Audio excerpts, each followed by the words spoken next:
Official na mga idol, Troy Rosario bagong kabarangay. Balik PBA si Justin Brownlee, siya pa rin magiging import ng Barangay Ginebra. NLEX Road Warriors at Northport Batampier nagpalit ng import. So isang araw na nga lang bago ang pagbubukas ng bagong conference ng PBA na Commissioner's Cup, nagpahabol ng pagpalit import etong Northport Batampier. Ayon sa report, kanilang unang kinuwang import na si Cavill Bigby Williams ay mas pinili ang offer sa Chinese Basketball League. Malamang sa malamang ay mas malaking pera ang offer sa kanya ng China kumpara sa ibabayad ng Northport Batampier. Kaya naman naganap na nga lang ng panibagong import ang Northport mga idol at kinuha ang G-League veteran na si Kadeem Jack, 32 years old, listed 6'9". After maging undrafted sa NBA G-League, umikot ang karir netong si Kadeem Jack sa loob ng 5 taon bago napadpad sa Taiwan, Puerto Rico, Lithuania, UAE at ngayon naman nga ay sa PBA para sa Northport Batampier. High flyer big man mga idol, dominante sa ilalim at may pamatay na jumper from the low post. Para naman sa NLEX mga idol, nabanggit ko na rin ito sa mga naunang video natin na hindi na nga matutuloy, si Ed Davis due to personal matter. Ayon sa naging report noon ng Spin.ph, unang ang tinatarget ng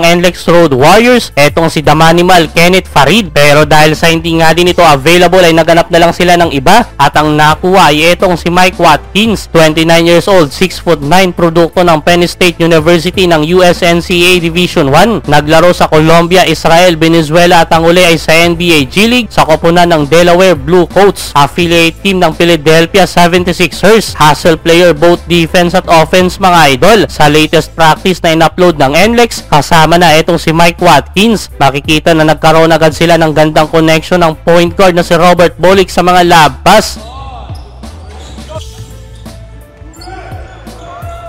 Samantala, opisyal na nga po na si Justin Brownlee pa rin ang magiging import ng Barangay Ginebra. Literal na walang pahingahan mga idol. Matapos ang successful campaign ng Gilas Pilipinas with JB sa second window ng FIBA Asia Cup qualifiers parang kailan lang. After ng Governors Cup, heto't magbabalik PBA agad si Brownlee sa Ginebra para sa Commissioner's Cup. Matapos matalo na naman sa finals kontra Token Text, sinabi ni Justin Brownlee na babawi nga daw siya this coming conference sa two-time best import na si Rondae Hollis Jefferson. Official na nga din po mga idol, kabarangay na ang free agent na si Troy Rosario. Kasama na nga siya sa inilabas na final lineup ng Barangay Ginebra mga idol. Pandagdag puwersa sa Gene Kings. Dream come true nga ito kay Rosario na makapaglaro sa favorite team ng kanyang pamilya. Yun nga lang, nasa reserve list pa rin si Jamie Malonzo, pero kasama na rin sa lineup ang kakagaling lang sa malalang injury na si Jeremiah Gray.